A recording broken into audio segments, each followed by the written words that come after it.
started. Baiklah teman-teman semuanya, materi kita adalah tentang penulisan laporan bisnis. Nah, berikut adalah pengertian atau beberapa pengertian laporan bisnis dari beberapa ahli atau para tokoh. Yang pertama sekali adalah menurut Herta Amurpi dan Herbert W.H. Menurut mereka, laporan bisnis adalah suatu laporan yang memiliki sifat netral, tidak memihak, memiliki tujuan yang jelas, dan berisi rencana penyajian fakta kepada seorang atau lebih untuk tujuan bisnis tertentu. Yang kedua adalah menurut Hemstreet dan Betty, laporan bisnis adalah suatu pesan-pesan objektif yang disusun secara teratur dan digunakan untuk menyampaikan informasi dari suatu bagian organisasi atau dari suatu institusi atau lembaga ke lembaga yang lain guna membantu pengambilan keputusan atau pemecahan masalah. Berikut adalah kegunaan laporan bisnis. Yang pertama sekali untuk memonitor dan mengendalikan operasional perusahaan.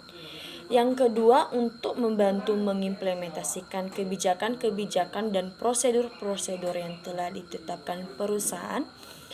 Yang ketiga untuk memenuhi persyaratan-persyaratan hukum dan peraturan yang berlaku bagi perusahaan. Yang keempat untuk mendokumentasikan prestasi kerja yang diperlukan baik bagi keperluan internal maupun eksternal. Yang kelima untuk menganalisis informasi dan memberikan bimbingan bagi pengambilan keputusan-keputusan atas masalah tertentu. Dan yang terakhir untuk memperoleh sumber pendanaan atau membuka bisnis baru. Sekarang kita masuk pada pengorganisasian laporan bisnis. Terbagi atas 8. Yang pertama sekali adalah menurut fungsinya. Yang kedua, menurut subjeknya. Yang ketiga adalah menurut formalitasnya. Keempat adalah menurut keasliannya. 5 adalah menurut frekuensinya. Yang keenam adalah menurut jenisnya. Yang ketujuh adalah menurut kegiatan proyek. Dan yang kedelapan adalah menurut pelaksanaan pertemuan. Lanjut kita pada persiapan penulisan laporan bisnis. Yang pertama adalah definisikan masalah, tujuan, dan ruang lingkup. Perencanaan adalah melakukan analisis masalah yang mencakup tujuan penyusunan laporan. Yang kedua, pertimbangkan siapa yang akan menerima laporan. Menentukan ide atau gagasan, tuliskan semua ide yang terlintas secara umum. Kemudian buatlah laporan berdasarkan rencana kerja yang rinci. Yang ketiga adalah mengumpulkan bahan yang diperlukan, mengumpulkan fakta yang diperlukan dari sumber-sumber yang dapat dipercaya.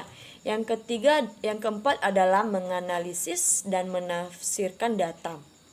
Yang terakhir adalah mengorganisasi data dan mempersiapkan kerangka akhir. Pengorganisasian isi laporan bisnis. Ada 2 cara yang dapat dipilih untuk digunakan dalam penyusunan isi laporan. Yang pertama caranya adalah cara deduksi atau cara langsung, berarti menyampaikan. Kedua, cara induksi atau cara tak langsung. Sekian presentasi saya. Namun sebelumnya saya ingin memberikan kesimpulan saya mengenai laporan bisnis ini, bahwa laporan bisnis ini adalah laporan faktual dan formal dengan tujuan bisnis menggunakan komunikasi objektif baik berupa dokumen yang tersimpan di komputer maupun yang tercetak. Laporan bisnis ini memiliki sifat netral, tidak memihak, memiliki tujuan yang jelas dan berisi rencana penyajian fakta kepada seseorang atau lebih untuk tujuan bisnis tertentu. Terima kasih.